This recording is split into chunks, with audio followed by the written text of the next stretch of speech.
अभी आप सुन रहे हैं डीजे निरंजन मरकाम मिक्स किया हुआ गाना।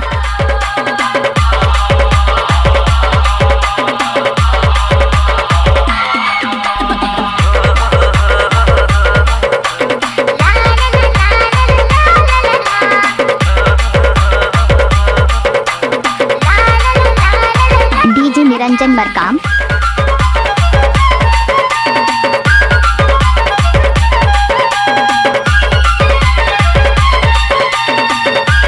डीजे निरंजन मरकाम।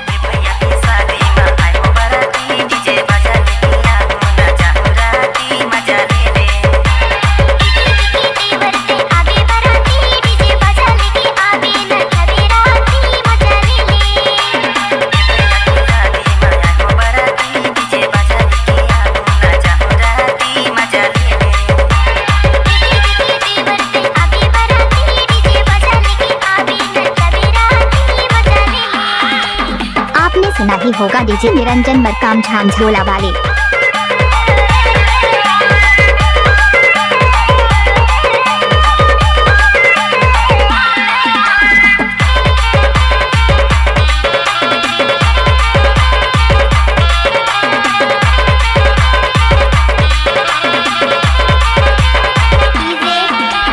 निरंजन मरकाम।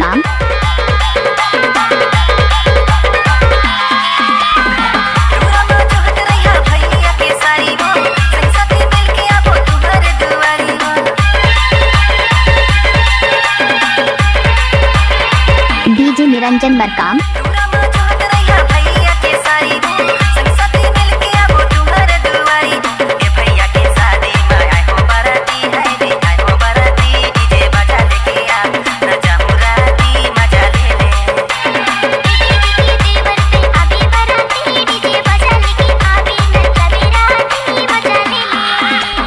आपने सुना ही होगा डीजे निरंजन मरकाम मामा टोला वाले।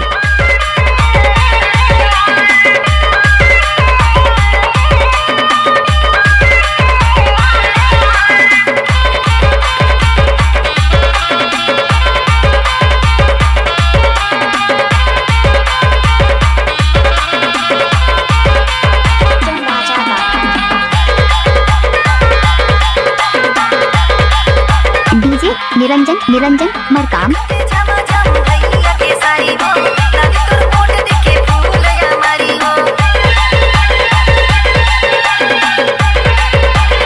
डीजे निरंजन मरकाम।